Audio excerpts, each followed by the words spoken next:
czajnikowy.pl. W tym odcinku dowiecie się, w jaki sposób wykonać najprostszy wzór na waszej kawie, a więc serduszko. Zanim przejdziemy do takich praktycznych porad i bawieniem się mlekiem i espresso, chciałbym, żebyśmy poruszyli temat tak naprawdę, czym jest serduszko na kawie, ponieważ musimy dowiedzieć się, w jaki sposób je wykonać najpierw. I w rzeczywistości jest to niczym innym jak kropką, która jest przecięta przez sam środek.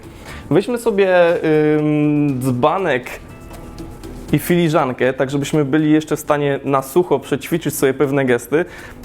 Najważniejsze i najistotniejsze jest w tym wszystkim to, aby filiżankę troszeczkę przechylić, żeby móc wcześniej wejść dzióbkiem dzbanka, żeby zacząć robić kropkę. No i oczywiście pamiętajcie o zasadzie jednej podstawowej.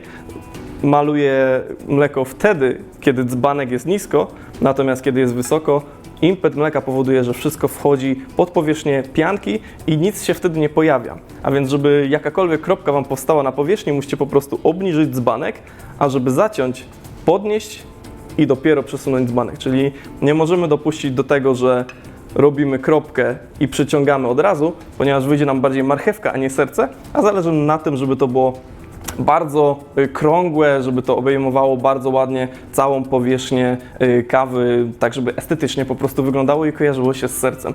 Pokażmy to w takim razie, jak wygląda w praktyce. Na samym początku musimy bardzo dokładnie wymieszać małym strumieniem mleka całą teksturę espresso. Chodzi o to, żeby wszelkie białe ślady, wszelkie niedociągnięcia, które gdzieś tutaj są na powierzchni i wybijają się, pokryć właśnie tym strumieniem. To powoduje, że te białe części zapadają się pod powierzchnię i tworzy to idealną powierzchnię do tego, żeby zacząć w ogóle robić jakikolwiek latte art.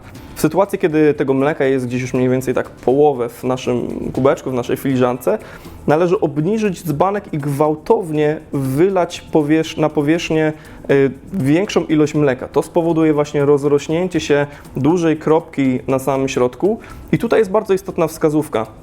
Tuż przed zacięciem nie możemy cofnąć dzbanka. Jeśli cofniemy dzbanek, nie stworzymy takiego pięknego wykończenia tego serca, nie stworzymy takiego półkolistego wykończenia tego serca, tylko znowu powstanie taka bardziej kwadratowa końcówka, a więc należy nie cofając, tylko cały czas idąc do przodu, delikatnie podnieść dzbanek i malutkim strumieniem zaciąć wszystko.